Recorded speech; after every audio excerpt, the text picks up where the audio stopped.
Well, this took a little longer than I planned. Hi everybody, my name is Josh Penteloresco, and this is episode 13 of Just Joshing. I wish I could say exactly when this is going up. I'm thinking before Christmas. In fact, I can guarantee it will be before Christmas. That all said, I'm still kind of working on the bugs on my WordPress site. I'm trying to make sure that I run this thing on Blueberry for the foreseeable future. I'm going to be episode 1. Well, I'm torn. I think what I might do and I'm going to do is I'm going to actually upload my episodes still through Podomatic, at least for the short term, till I get Blueberry down just right. And in return, when it's all ready to go, I'll be fully integrating the site. As is, episode 1 of Scott Burtness is already online at on the website at joshuapenteloresco.com. That's right, my website is now official. Woo! joshuapenteloresco.com is live. It looks like my WordPress site because it is my WordPress site. So what's going to happen here now, folks, from here is we're going to go to the next phase. If you go on my website or you click on the Just Joshing link, right now there is a link to my wonderful logo. It is Just Joshing, and I want to take this moment right now to thank Lance Vaughn for going out of his way to design a really kick-ass logo. Lance, if you're listening to this, buddy, I can't thank you enough. This episode is going to be a little different than the other episodes for a couple reasons. First and foremost, part 2 of my conversation with Christina Steendam is here, which there's a story to go with that, and I'll get to that in just a second. Also, though, there's another guest, a short interview with Melinda Friesen, another part of the Winnipeg Zoo crew of awesome. I'm going to talk about Melinda here real quick here, and then when I get to this next, when I come back after her interview, I'll talk about everything else I'm going to say and do, and all that other wonderful fun stuff. But Melinda, she is like the tiniest superhero I know. Me and AP Fuchs at Winnipeg C4, going down to the bar, and there she is. There she was, our superhero, protecting us from the mean streets of Winnipeg, Manitoba. And me and AP are big, towering dudes over this teeny tiny little woman who was our superhero, our protector, our paragon, our virtue et gloria. She's awesome. She really is a really cool person to meet, and she's a really good writer. Her first book is called Enslavement, and it's a really interesting take on the mark of the beast, and the whole concept of slavery and welfare. And I thought, on a personal note, that it was kind of clever, because her main character's one little act of rebellion for the first chunk of the story is that she didn't speak, and I wasn't sure it would work. Like, once I realized what she did, it's like, how does this work? And as I read the story, I was more intrigued, because you got to learn a lot more, because much like her main character, you as a reader had to pay attention to the details in the game. I thought it was fantastic. Such a degree that I thought, maybe, just maybe, we'd see maybe like a little bit more of that. Book 2 is obviously going to be a little bit different, because at some point, I'm not going to spoil too much by saying how and when she speaks, but she does speak, and like I said, it's an interesting book, and I just want to say you should pick it up. I would say it's a very cool science fiction book. It definitely has some Christian undertones to it, but you're not going to have a Bible quoted verse in Scripture anywhere, really. It's a good, solid science fiction story about the concept of modern day slavery. And, considering how day jobs kind of work today, and how our system kind of works today, you can make a really good argument that slavery still exists in its own forms. Now, obviously, we don't do whips and chains and things of disdain, and I'm not going to try to be in jest with this. We don't do that. Now, it works kind of like this. Instead of paying for your education, you get a company to pay for your education, or a bank, or somebody. And in turn, now, when you do finally get that, you jump through the hoops, you jump through the piece of papers, you got this piece of paper that says, you too are amazing. You too can do this job, whatever it might be. And by the way, I gotta make this really clear, because I've done this in a few interviews in the past. I'm not against the concept of going to school. I love school. I honestly wish I was going right now. I enjoy learning. I enjoy engaging and interacting with people that are just hungry for knowledge. It's great. But here's my thinking. It makes no sense today how we do our system. Because what happens now is, I go to school. I go through what I gotta go through. I jump through the hoops I gotta jump through. And my reward for it is, now I have this huge debt load that I have to pay back that compounds. And in return, now, when I'm working, not only do I have to deal with that, I have to deal with my rent, I have to deal with my food, I have to deal with my bills, I have to deal with the loan. So you're working, and you're working, and you're working, and you're not really getting farther ahead. You're always in debt. And then, you know, as things are often wanted to happen, you get married, and you have kids, and there's nothing wrong with being married and having kids, or just even getting married. Hey, you know, this is a 21st century. We have same-sex marriages now, so, okay, 21st century, you get married. You're still going to buy a house together, you're still going to live together, you're still going to have expenses, and that compounds everything else you already have. Until it gets to, the way the system's designed here, we don't have a slavery in terms of, like I said, debt, poverty. Like, the levels of poverty here compared to the levels of poverty in a third world country are night and day. I would never ever say that we are like that. What I will say, however, is that what goes on is you get your education, you get your will to do whatever it is you're gonna do, and then you spend the rest of your life paying for it. And you know, to me, it's a horrible investment for anybody. I mean, I make this debate in a couple of these interviews already. Is it worth actually getting your education today? And don't get me wrong, I want educated people in certain jobs. I want trained people in certain jobs. But you gotta ask yourself, too, at some point, and this is the part that I think really needs to be looked at here. I don't want the next generation to be the same kind of slave we were. I see that my day job, the effects of slavery does to the brain long term. I watch the generations ahead of me that are paving the way for me, and how they are being used up and thrown away, and not just for my job, but for every other job, because of how they work, why they work, how they are driven to work. And in the end, they get nothing for it. And I see that now. There are people at my work that, if they listen to this idea hasn't hit them yet. But the whole concept of how they work compared to what we have today to do puts them out of business. And that's not a way to live. And like I said, these are the kind of things I think about with slavery, because now you have slavery of a different kind. Much like in the book, you have pianists, you have people with incredible skills, training, talents, goals, dreams, you name it. And I'm not saying they're smart because they are. I'm not saying that they're talented because they are. They're probably more talented than me, they're smarter than me, and they're better than me.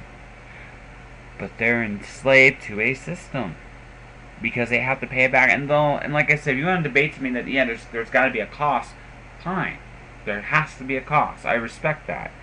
But why are we continuing this antiquated concept of borrowing money for a generation? We want to be free of this. Because looking around, watching what's going on today, how things are collapsing, left, right, and center. Because that's the other thing, too.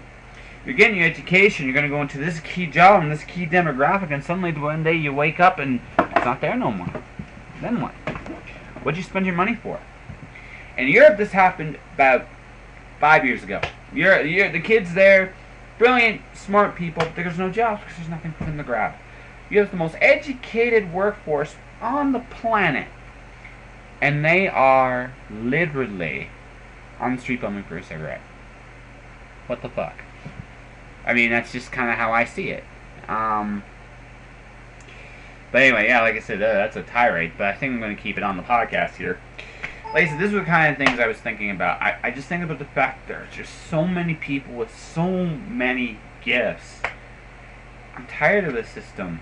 I'm tired of the system that we know today doing this. Anyway, I'm going to go right into my guest. Melinda Friesen is amazing, and I'm time to meet the tiniest superhero on the planet.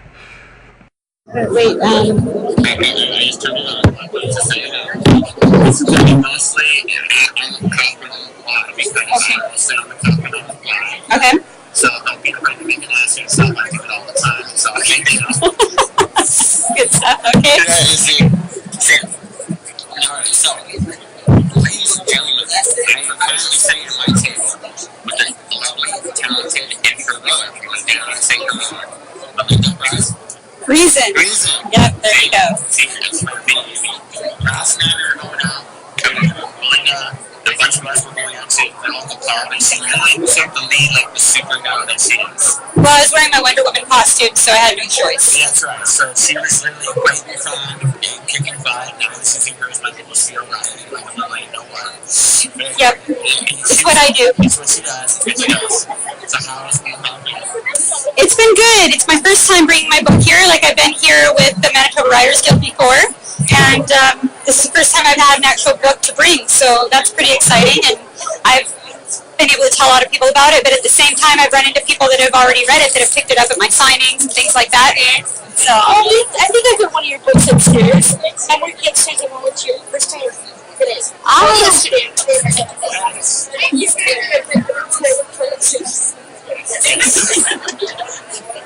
No worries. Okay. Yeah, and got some really good feedback. People that have really liked it asked me when the second book's coming out, which is spring of 2016, so they only have a few months to wait. It's written, it's in editing, deep in editing right now, so I got it back to my editor, and now the work is on me. I have a month to get it done, and then it goes back to the editor again. So. Basically, yeah. Yeah, I won't get any new writing done. It will all be edits for me, so. No worries. No, just one of those deals in this week where you guys so you know what, I've always kind of liked writing stories and stuff, but it was actually kind of on a whim. My kids were getting older, and I decided I needed to find a hobby, otherwise I'd irritate them to death, because, you know, once they don't have so many needs, you still want to invest in them, and they're like, okay, Mom, go away, right?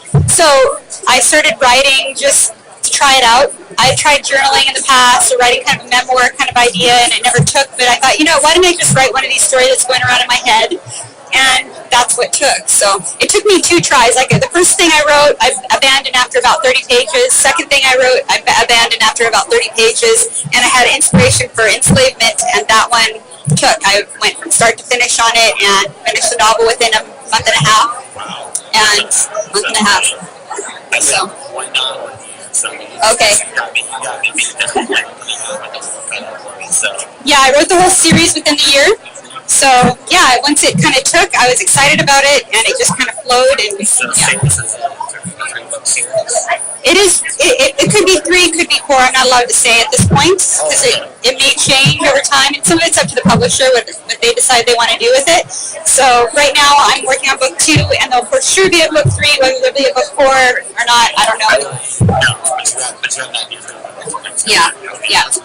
Oh yeah, I have a big poster where I've written out the plot lines for every book and what's going to happen. So I kind of guard that. I put that away so I hide it. Yeah, I don't outline, but I do know the ending before I begin. So, yeah.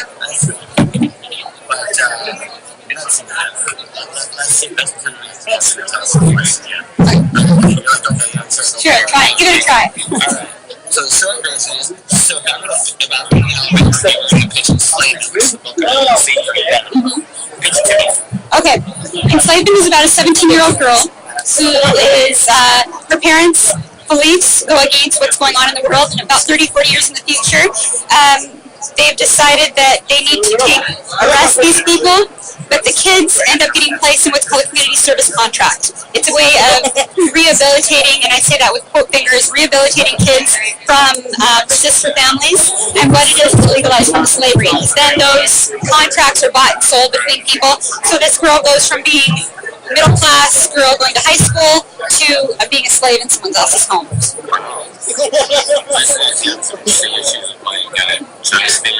Child abuse, human trafficking, that sort of thing. It does take place in the future, but I've worked with a lot of themes that are common in history. Dehumanization.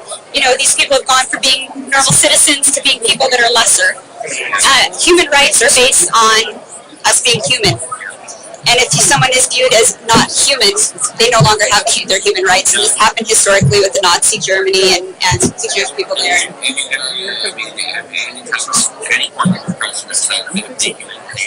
Yes. On some level. Yeah. Yeah, you're always seeing that person is less, and it makes us able to do these horrible things to other people.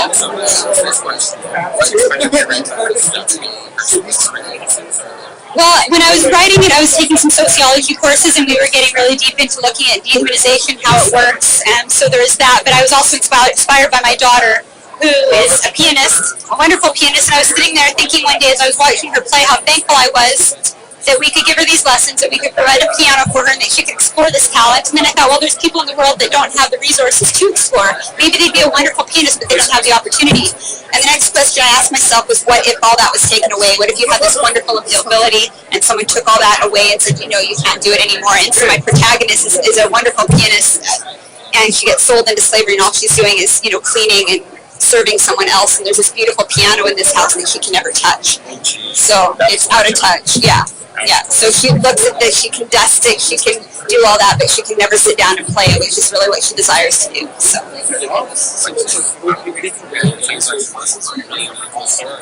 Thank you. You can get it on Amazon, Barnes & Noble. It's available as an ebook on Kindle and Kobo and Nook and all that. So basically anywhere you buy books online, you can get it. So. It's called Captivity, but I don't know the exact month yet. I'm thinking it'll probably be April, May, but we don't have a hard date set for launch yet. So, but if people want to follow me on Facebook, it's Melinda Friesen 1 on Facebook. Every Wednesday I'm giving updates on what's happening with the second book and giving little tidbits of information. So if you've read the first one and you like it, you want more info, that's a good place to find more info. Twitter at Melinda Friesen, Instagram at Melinda Friesen. So.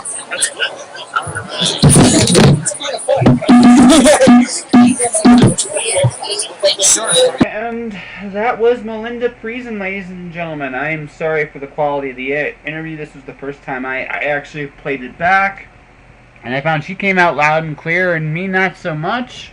Maybe the acoustics of the room.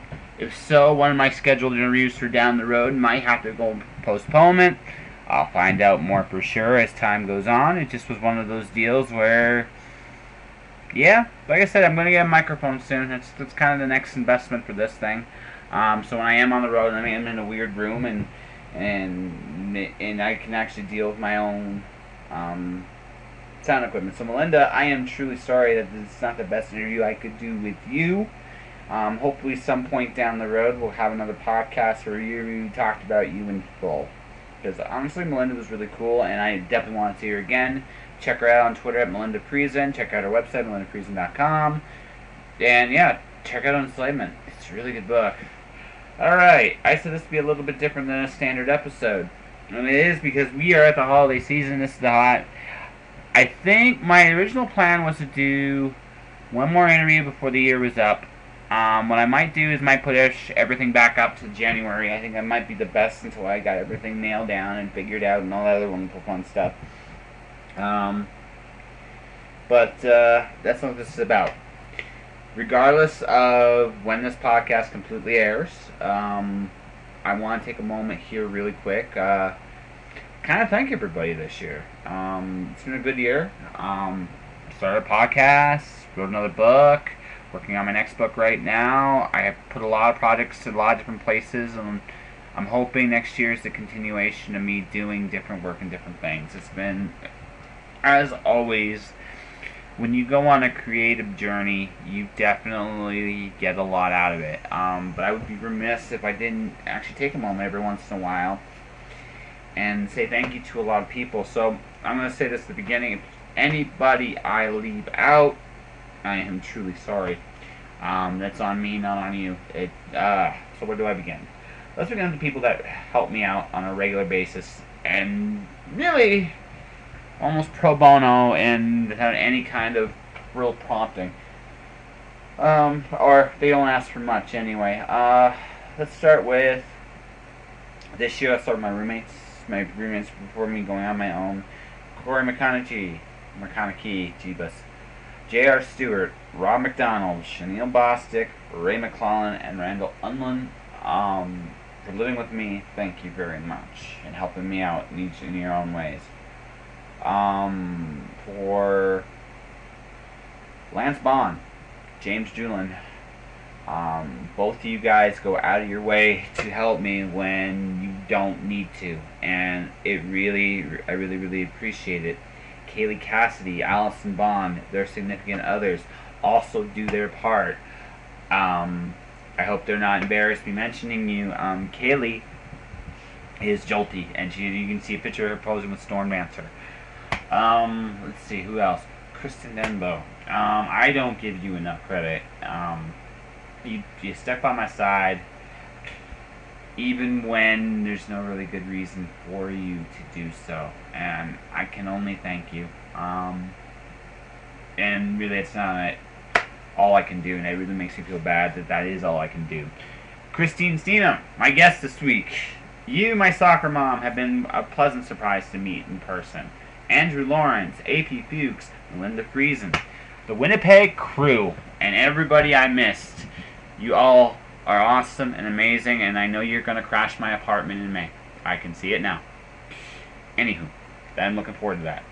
Charles Spencer, for letting me have fun every once in a while on a wrestling column. I don't advertise it enough, but I do a wrestling column every so often. Talk about famous rivalries in pro wrestling. You might wonder what that has to do, but I personally think pro wrestling at its best is comic book theater. It's superheroes and live action all in one. If it's done really well, it's athletic competition, simulated competition with paint as a paintbrush. It's amazing. If you never go see a show, see it live. It's awesome. I have a buddy that's a professional wrestler. I'm hoping he actually comes on the show sometime next year. Robert J. Sawyer, I thank you. You spawned the whole podcast. So, yeah, thanks a whole bunch. Randy McCharles, cool dude. You are definitely, without a doubt, one of the coolest guys I've met this year.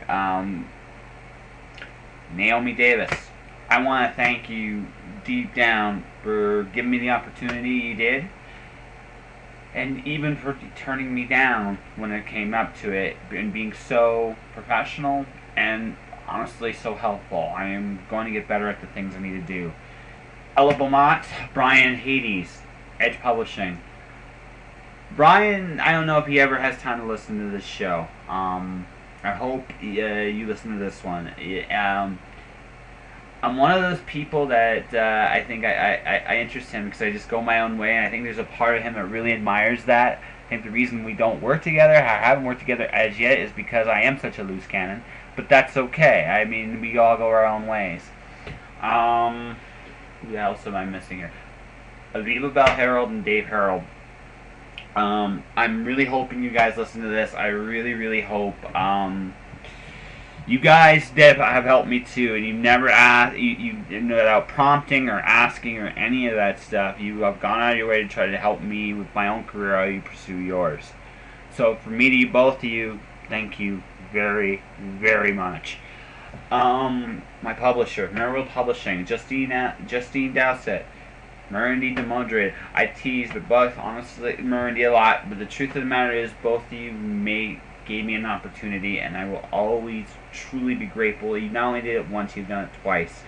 I don't know if I'm worth it. It was worth it for you guys, but I truly appreciate it. And I would be remiss if I didn't mention Rob. Rob, thank you very much for all your promotion, all you do. It's without a doubt a very cool thing. all the people I've met doing this podcast. You've all been amazing. Alright, let's get to my family, because my family is very important. I saved them for last for a reason. To my grandmother, she had no fucking clue. I know okay, maybe that's the wrong word. You have no clue why I do what I do, but you love me anyway, and I thank you very much for it. To my sister, I'm sorry about today. I'm sorry about Tuesday, I should say, or Monday. No, yeah, Monday. Sorry about Monday, but yeah, no, I mean, you may not know it, you may not realize it, but I am grateful you were in my life. You truly make me a better person. My dad, oh fuck.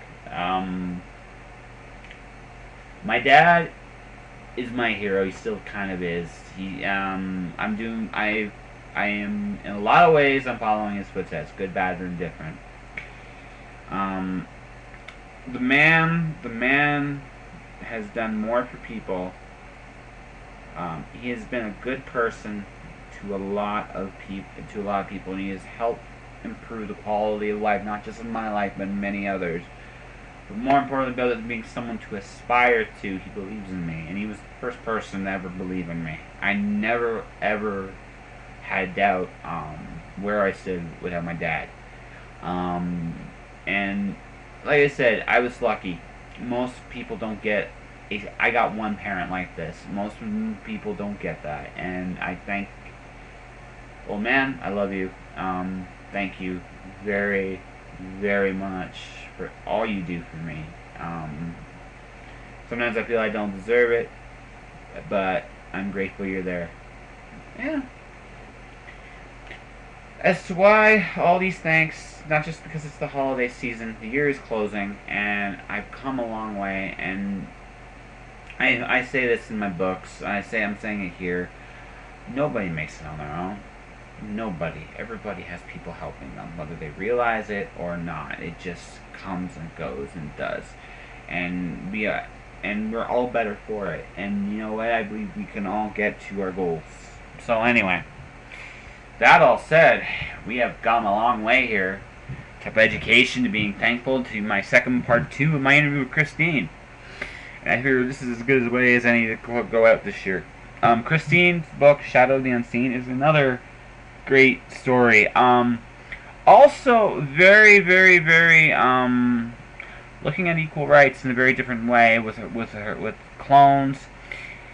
It's almost like a modern retelling of the Prince of Egypt. It's kind of what I felt like when I read it. It's definitely her own work. I like the idea, the characters. I enjoy the whole concept. I'm kind of wondering if all the I'm not through the book yet as I'm reading it, but I'm about halfway through it, and I've been really impressed with what I've seen. Christine is an amazing sci-fi writer. I like that writer. She talks about Rope and Reigns being the one she's most familiar with, but she has a gift. She's an amazing imagination, and you should really, really take a look at any of her books. Shadows of the Unseen is my wheelhouse. But Ropes and Reigns, if you love westerns, you love horses, that's a good. If you like pirates and adventure, Heart of the Ocean, great stuff. Christine's one of the few people I know that has a lot, like me, that kind of goes out and does a lot of different things, and she's good at all of them. I don't know if I can say that about me, but I can definitely say that about her.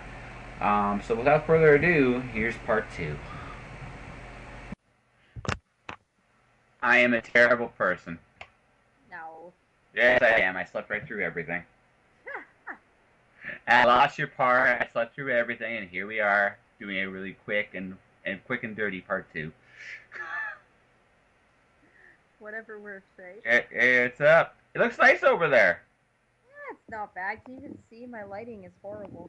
That's okay. Look, there's green. I know. We're just getting hit with snow, and you just doing what we're doing here. What? We just got hit with. One minute. What, Jasper? Okay. The oldest one will come up from the snap a little early. Oh, that's okay.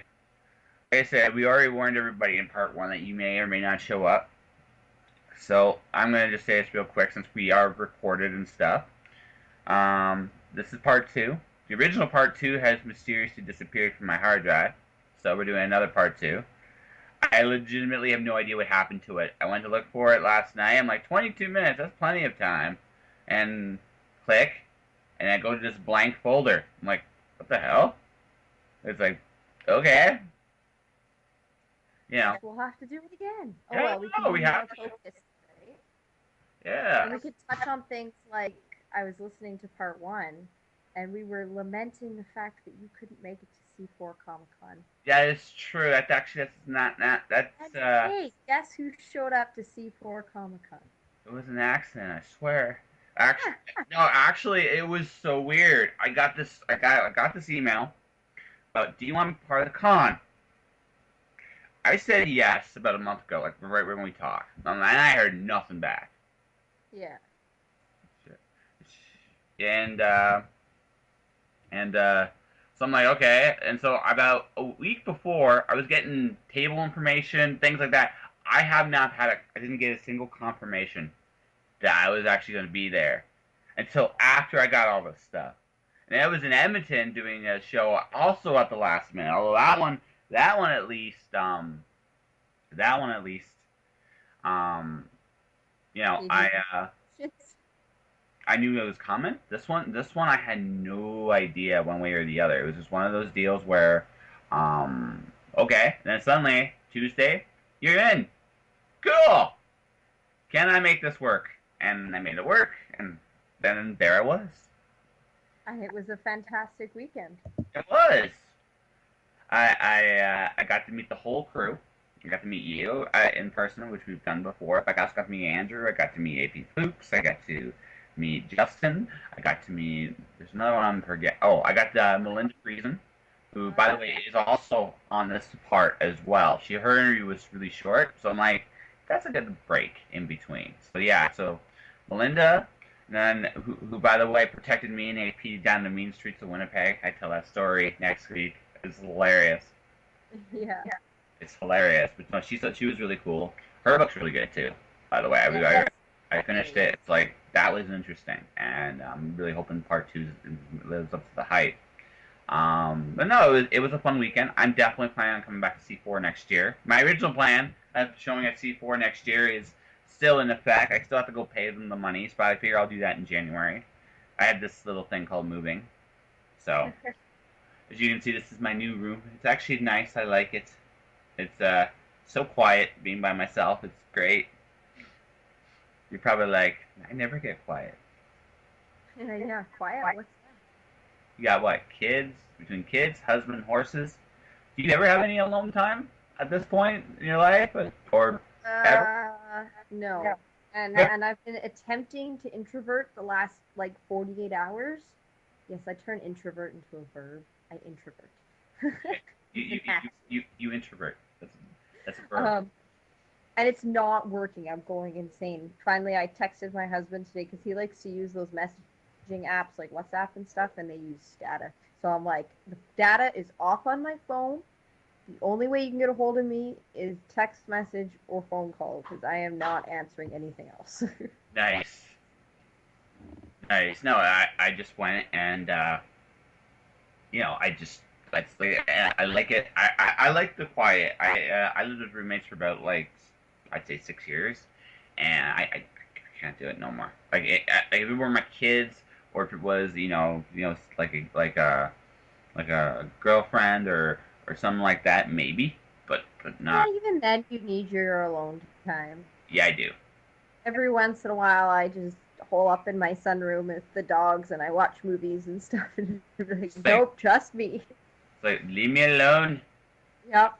I will kill on contact or something like that. And much like last time, folks, when we say all these things, we don't actually mean it. It's just one of those deals where, hey. Yes, your episodes, part 1 was actually done fairly well. And I'm actually spreading the podcast out in a couple different streams. So, a couple different channels and kind of seeing what's happening. So, yeah, so soon I will have a logo and people will buy my wonderfully crummy merchandise. Because why not? Something like that. So, Nice. yeah, I know it's the master plan. So so we went to C4. We had a good time. I sold a lot of books. So I enjoyed like I said, C4 was a good con to me. Yeah. How about you? How was your convention experience in your opinion? Looking back on it now.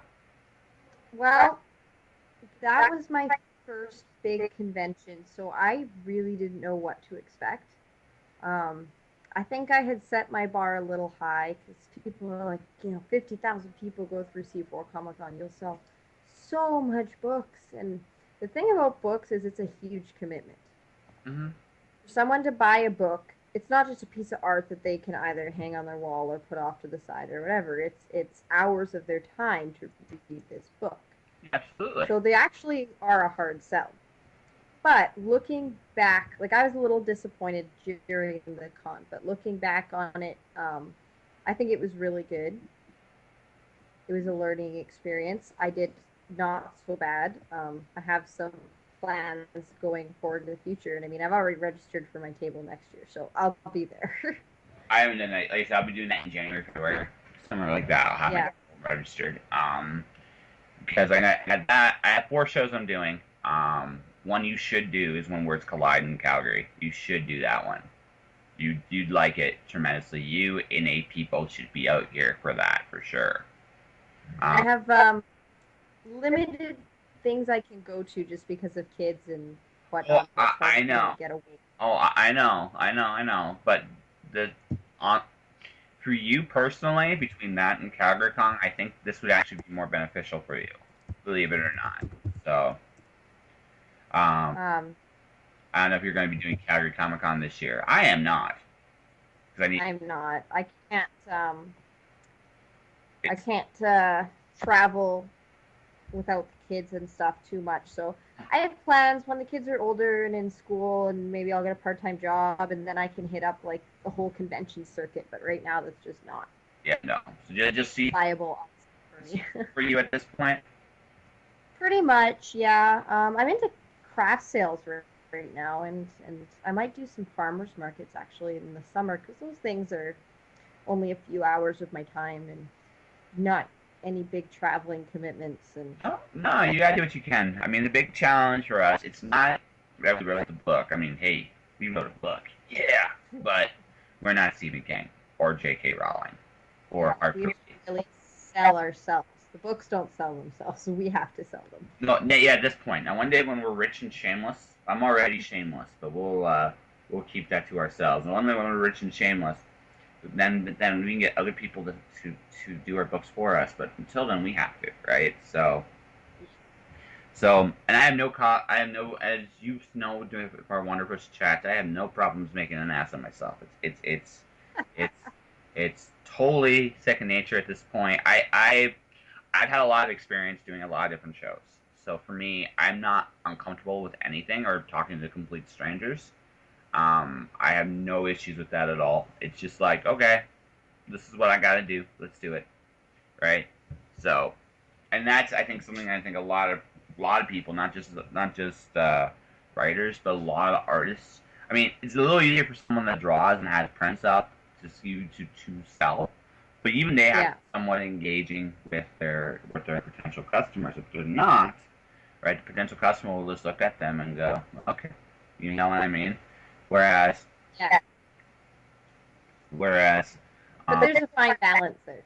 Oh, absolutely. No, you can't come across in such a way that you feel like a cheesy used car salesman, because nobody wants to buy a car from a cheesy used car salesman. Nobody. But you gotta make it feel like it's a conversation without actually, or your pitch is really quick. I have a 30-second pitch. I can pitch both my books inside of 30 seconds. And it's quick and easy. I go, well, since you're here, do you want to hear the lame 30-second pitch? I call it the lame 30-second pitch because it sucks that I have to do it. No, I mean, that's the thing. I need it. What? But you need it. Because no, you have. Yeah, and I can pitch. People are going to listen for half an hour for you to talk about your book.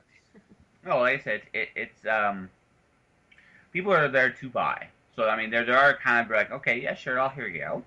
I'll say, okay, so I do this. I go blah blah blah.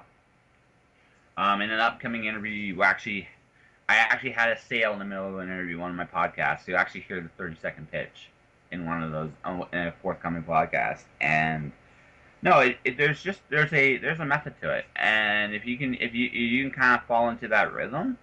I'm not gonna say everybody that's gonna come by your table is going to buy your book, but I mean, the one thing you do have is volume, right? Yes.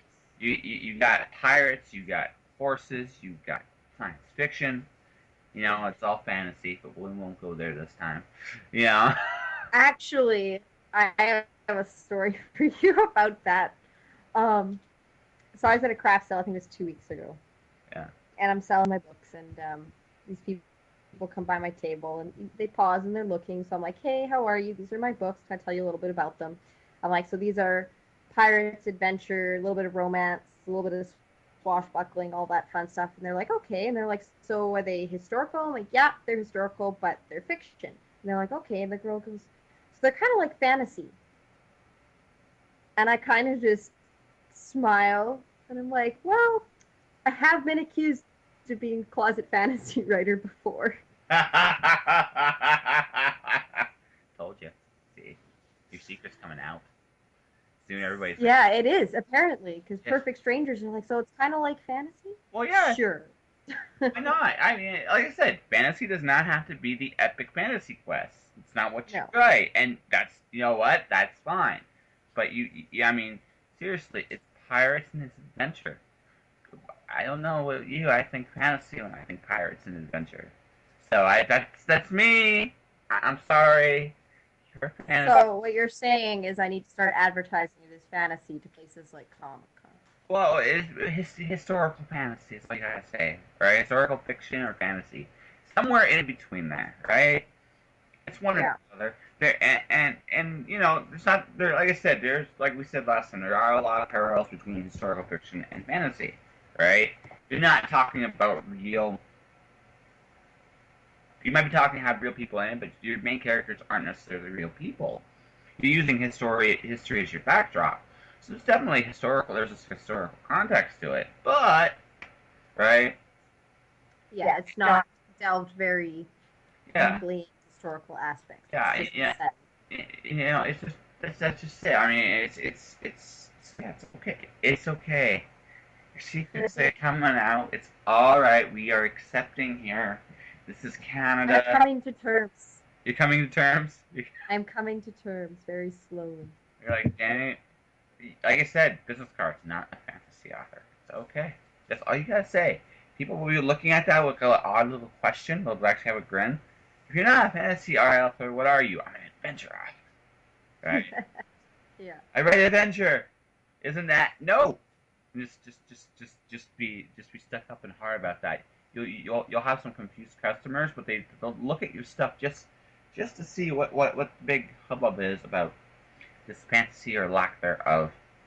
You know, that's kind of the whole wondrous goal here. You know, but you know, like I said, you write fantasy. You also write Western, and you also write science fiction, and you're a genre writer. Oh, knows. But you're a good genre writer. So I haven't gotten very far into Shadows of the Unseen. I'm going back between yours and a steampunk book because I just talked to Jane Bernard, and I was trying to read both of yours at the same time.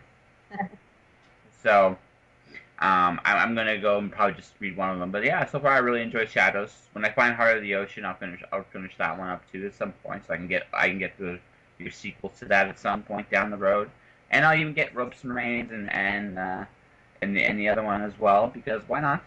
I mean, I know who you are. Yeah, and you enjoy them, and I get the feeling that out of all your stuff you do, that stuff's probably your favorite. So. Yes. Yes. Well, it's my favorite to write, but Shadows of the Unseen definitely has a very special place. So we were talking about how everything's dystopia, and you wrote Shadows of the Unseen. So where did that come from?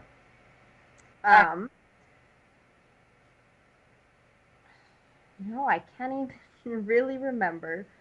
I think it started in church, actually. I think we were doing a sermon series on the whole Exodus thing.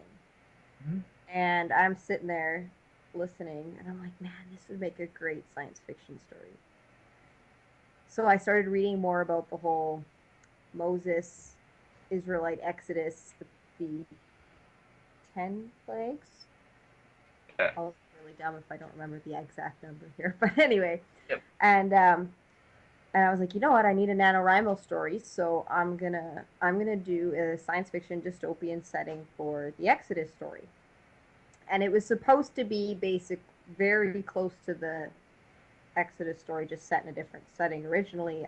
But it kind of morphed into a very, very loose basis on the Exodus story, because characters and stories kind of took a life of their own. But that's how it started. That's cool. So hey, it's okay. There is a little bit of a biblical tie to the Watcher and Storm Dancer as well. Mostly more the Watcher than Storm Dancer, but the Watcher, like the whole concept of there is more. When you talk about believing in God and ultimately what that actually entails, that's basically the argument. If you don't believe in God, you're saying that this is all there is. When you die, that's it. If you believe in God, you're saying that there is more to life than what we see, hear, touch, and taste. Like everything what we sense, right? There's more. Yeah. And that's the argument when you get right down to it, right? So I'm personally of the there is more mindset, right? That's me. And so it's like, well, it was summed up really nicely in a book called Velvet Ellis by Rob Bell. It's a really good book. And I'm like, that is actually the argument in a nutshell. And yeah, you know what? That's what I'm going to base the whole concept of the Watch on. There is more. And I try to apply that in my life too and what I go for. There is always more I can strive for and achieve and try to accomplish. You know what I mean? And I always try to keep that in mind. And I mean, the Watcher story particularly, it deals with the main character's struggles, but in what I do as a writer and everything else I'm doing, I can kind of see. Like I said, I try to keep that in mind. There's always more I can do. There's always things I can try to aspire to, go for. And that's what I'm trying. I always keep that in my head when I'm doing my stuff. And sometimes, more often than not, I do well at it. Sometimes I have an off day, but all in all, it's just that's what I go for. Yeah. But anywho, so when's your next book? Since we talked about Ropes and Reins last time, we talked about Shadows since time. So what's the next one coming out? And I have no dates. Woohoo! I know, right? It's a miracle. Yeah, you're taking some mute time. No. I have two books in various stages of completion. I have the final, never say never, the final Ocean book in the Ocean trilogy. I have the rough draft done.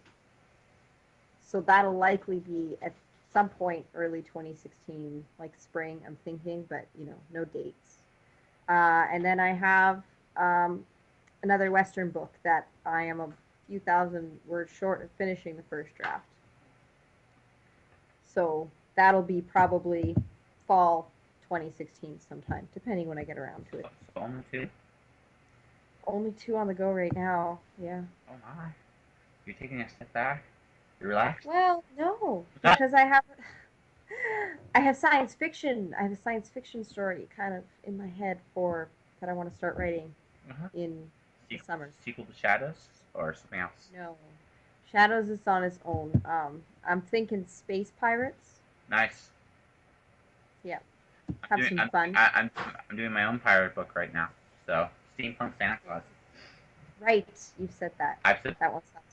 No, it's been a blast. I'm writing about Blitzen right now, and his role is kind of special in this. And I'm developing the pirate gang, and yeah, it's gonna be fun. No, I'm actually done chatting back to podcasting with you. I work on it for a little bit, And then I head to another dimension of comic shops to drop off some more of my books.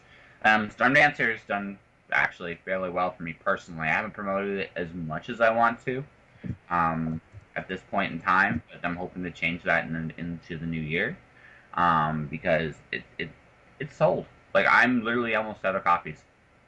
So That's awesome. yeah, I'm almost out of copies. I only had like 54, but literally after Winnipeg, like I was down to 2 I could sell.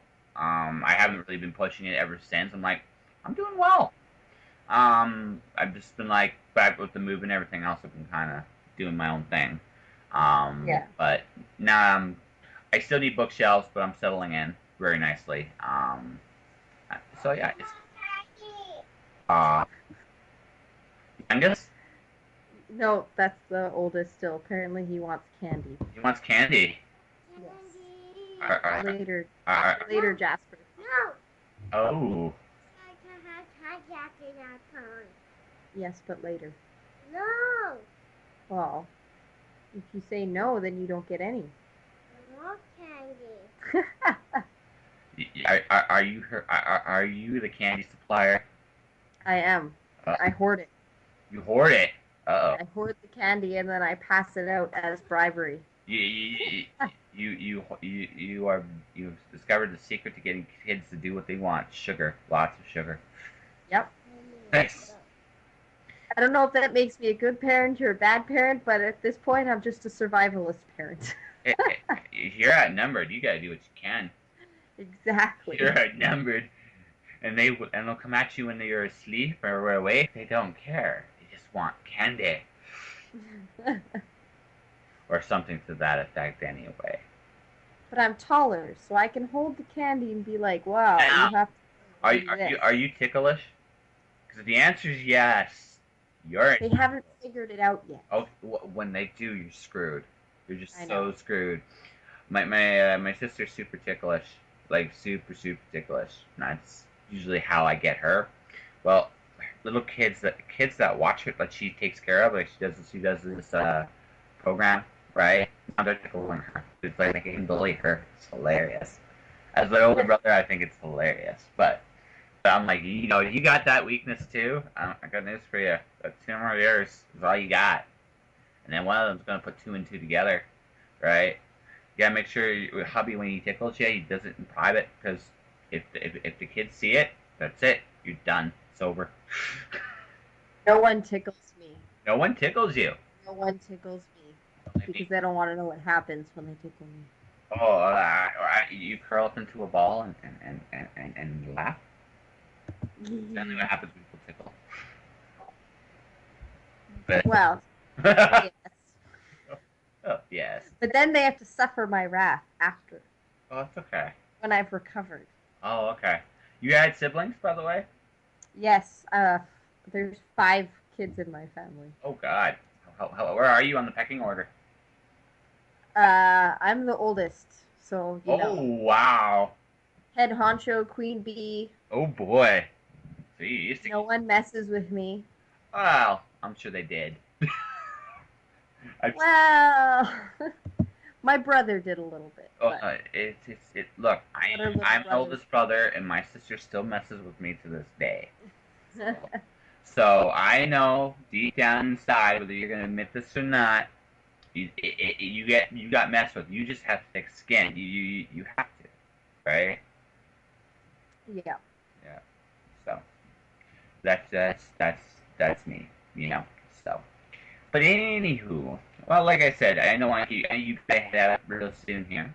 So, first off, you have a happy holiday. I hope it's good, and I hope you have a good time and you deal with all the wonderful craziness that comes with it. All right. Try not to think about it. Oh, okay. One day at a time. One day at a time. Okay. So you're gonna have rum and eggnog as your friends? Yeah. Well, minus the eggnog. Minus the eggnog, mostly the rum. Okay. Mostly the rum. Mostly the rum. Okay. Then the eggnog are my friends. Actually, it's mostly the rum. So that's okay. It's nothing. I understand it's the holidays. I myself am going to become more acquainted with something called babies. It's a beautiful thing. It is. Some in small dosage. I shouldn't go to work, inebriated. So probably not. I probably could do the job. What? You'd have to sell a lot more books to make ends meet. Yeah, exactly. I really, really, really do. And in that case, but that is my goal next year. So I'm hoping to get Steampunk Santa Claus done before the new year, or at least while we're all into it, so I can go to my publisher I know and a couple I don't. It's like, hey, check this out. This is awesome, and publish it then, so we can all make money, especially me. But I'm an honest businessman, or mostly honest businessman anyway. All right, one last time here. Your social media for those people who want to find you and hunt you down. Okay, you can find me on Facebook as Christine Steendam Author. Twitter as Chris Steen, so it's like a combination of my first and last name. 1991. And I'm on Instagram as, I think, just Christine Steendam. Excellent. All right, you have a good one. We will definitely chat a little bit more in the new year, I'm sure. But sure. In the meantime, you stay out of trouble or don't get caught. Whatever you subscribe to. All right. I never get into trouble. You never get into Whether you believe that or not is up to you. Well, I'm considering C4. I'm gonna say I don't. I think you're one of those people that don't necessarily start trouble, but if it was there, you just join in the revelry. You're like, this seems fun. Why not? Why not? These are great words to live by. Yes, I know. Okay. I just say stay out of trouble, don't get caught. I don't judge. I am certainly not a saint. I'm just one of those people that just goes, you know what? Whatever. Life's too short. All right. You have a happy holiday. Take care, and I will talk to you soon. All right. And by the way, thank you very much for doing this again. Thanks for having me again. No worries. Okay. Bye. Bye. And that is our conversation, and that is it for this year. Ooh, this is the closest I've gone to an hour. Well, alright, let's start with the good stuff. JoshPantelleresco.com is where you will find this show, and eventually this podcast that'll be its regular home from that moment on. Outside of that, I'm going to be, like I said, there'll still be episodes on Podomatic for a little bit. I might actually just keep it going there, short term, just based on the fact that it's already kind of started there. But definitely the website's going to be a lot more interactive. Hope to make some cool announcements going into the new year. So let's just say, for the sake of argument, that my next podcast will probably be January 4th, 2016. And in that year, we're going to have some amazing people. We're going to talk about Dirk Manning. We're going to talk to Robert J. Sawyer finally, who's going to show up at some point. Thea Van Diepen is probably my favorite guest so far. She's going to be on the show in the new year really soon. I'm hoping to get my hands on a few other... Again, I want to do different jobs as well. Not just writing, because there's just a lot of different things that can be done. And beyond that, in all seriousness, folks, you're all awesome. Be inspired, chase your dreams, because honestly, there ain't much else in this life worth shooting for. Stay inspired, have a good Merry Christmas, and a Happy New Year. I'm Josh Pantelleresco, and this has been Just Josh compared to Year 1. Thank you all.